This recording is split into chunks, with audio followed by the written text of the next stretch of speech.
Isa po mapagpalang umaga sa inyong lahat at good morning po. At ayan po, nagpintura po ako ng yan mga bakal. Ano yan, epoxy primer. Primer pa lang po yan.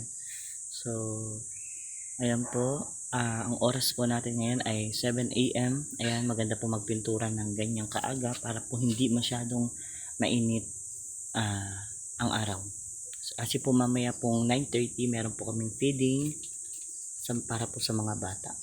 So ipapakita ko po sa inyo, ayan po yung pagpintura ko po ng mga bakal.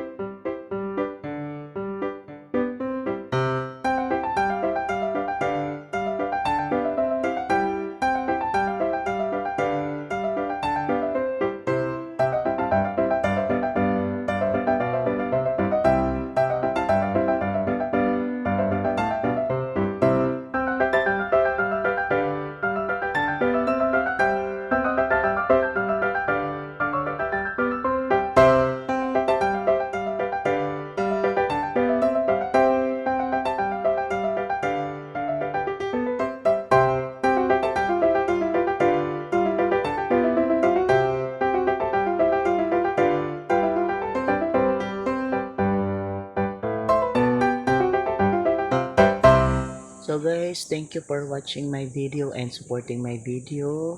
Kung nagustuhan nyo po, i-like nyo po. Mag-iwan na rin po kayo ng comment. So it is for God's glory. Lahat po ng ginagawa po namin dito sa GFCC Libas ay para sa kapurihan ng Diyos. Na siya naman talagang tumutulong sa amin. Siya nagpo-provide ng lahat ng pangangailangan namin para po maisakatuparan ang mission namin dito na ibahagi ang kanyang salita at the same time po maayos po itong church. So salamat po and God bless you. Bye bye.